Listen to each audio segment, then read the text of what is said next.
Hi friends, welcome back to our channel. ഇന്ന് നമ്മൾ ഉണ്ടാക്കാൻ പോകുന്നത് മുട്ടക്കറിയുടെ റെസിപ്പിയാണ്. വളരെ ടേസ്റ്റി ആയിട്ടുള്ളൊരു മുട്ടക്കറിയാണിത്. അപ്പത്തിൻ്റെ കൂടെയും ചപ്പാത്തിയുടെ കൂടെയൊക്കെ കഴിക്കാൻ നല്ല ടേസ്റ്റാണ്. അപ്പോൾ നമുക്കിത് എങ്ങനെ ഉണ്ടാക്കാൻ നോക്കാം. അതിനായിട്ടൊരു ചട്ടിയിലേക്ക് 2 ടീസ്പൂൺ വെളിച്ചെണ്ണ ഒഴിച്ചെടുത്തിട്ടുണ്ട്. വെളിച്ചെണ്ണ നല്ലോണം ചൂടായതിനു ശേഷം ഇതിലേക്ക് 2 കഷ്ണം പട്ടയും 2 ഗ്രാമ്പുവും ഇട്ടെടുത്തിട്ടുണ്ട്. ഇനി ഇതിലേക്ക് 1/4 ടീസ്പൂൺ അളവിൽ വലിയ ജീരകം ഇട്ടെടുക്കാം. വലിയ ജീരകം ഒന്ന് പൊട്ടി വന്നതിന് ശേഷം 1 ടീസ്പൂൺ അളവിൽ വെളുത്തുള്ളിയും ഇഞ്ചിയും ചതച്ചെടുത്തിട്ട് ഇട്ടെടുത്തിട്ടുണ്ട്. ഇതിൻ്റെ പച്ചമണമൊക്കെ ഒന്ന് മാറി കിട്ടോളം ഒന്ന് ഇളക്കി കൊടുക്കാം.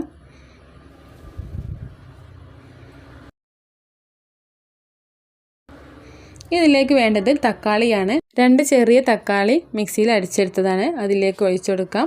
വലിയ തക്കാളി ആണെന്നുണ്ടെങ്കിൽ 1 മാത്രം മതി. ചെറിയ തക്കാളി ആയതുകൊണ്ടാണ് 2 എടുത്തത്. ഇനി ഇത് ഫ്ലെയിം കുറച്ച് വെച്ചിട്ട് ഈ തക്കാളിയുടെ പച്ചച്ചുവയൊക്കെ ഒന്ന് മാറി കിട്ടോളം ഒന്ന് വേവിച്ചെടുക്കണം.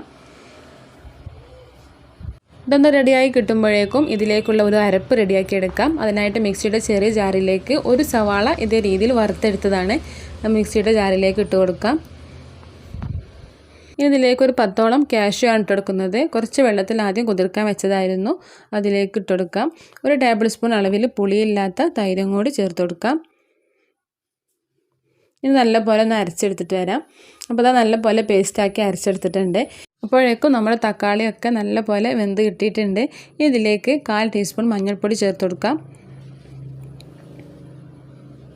1/2 ടീസ്പൂൺ മുളക് പൊടി, 1 ടീസ്പൂൺ മല്ലിപ്പൊടി,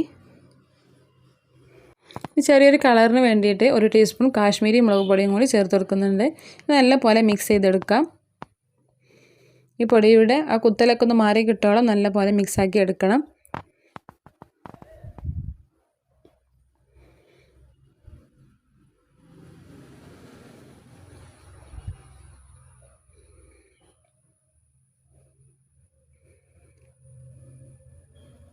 അപ്പോൾ ഇതിൻ്റെ റോസ്മെല്ലൊക്കെ മാറി കിട്ടിയിട്ടുണ്ട്. ഇനി നമുക്കിതിലേക്ക് നമ്മൾ നേരത്തെ അരച്ച് വെച്ചിട്ടുള്ള അരപ്പ് ചേർത്ത് കൊടുക്കാം.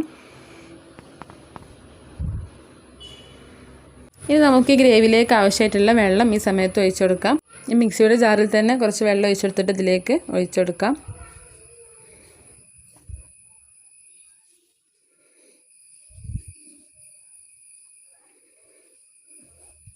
ഇതുവരെ നമ്മൾ ഇതിലേക്ക് ഉപ്പൊന്നും ചേർത്ത് കൊടുത്തിട്ടില്ല. അപ്പോൾ ഈ സമയത്ത് ഇതിലേക്ക് ആവശ്യമായിട്ടുള്ള ഉപ്പ് ചേർത്ത് കൊടുക്കാം. ഇനി ഇത് നല്ലപോലെ ഒന്ന് തിളച്ച് വരട്ടെ. നല്ലപോലെ തിളച്ച് വന്നിട്ടുണ്ട്. ഇനി നമുക്ക് ഇതിലേക്ക് മുട്ട ഇട്ട് കൊടുക്കണം. ഞാനിവിടെ 5 മുട്ട പുഴുങ്ങി എടുത്തിട്ടുണ്ട്. ഓരോ മുട്ടയും നമുക്ക് നീളത്തിലൊന്ന് വരഞ്ഞു കൊടുക്കാം. മുട്ട കറിയിലേക്ക് ഇട്ട് കൊടുക്കുക.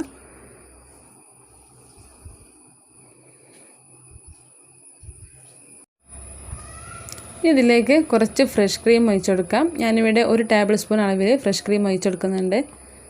ഈ ഫ്രഷ് ക്രീമും കൂടി ഒഴിച്ചു കൊടുത്താൽ നല്ല ടേസ്റ്റാണ് ഈ മുട്ടക്കറിക്ക്. നല്ലപോലെ മിക്സ് ചെയ്തെടുക്കാം.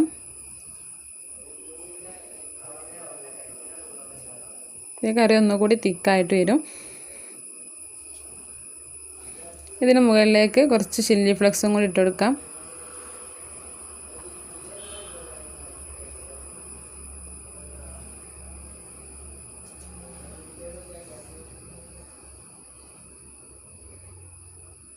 അവസാനമായിട്ട് കുറച്ച് മല്ലിയില കൂടി ഇതിന് മുകളിലായിട്ട് ഇട്ട് കൊടുക്കാം.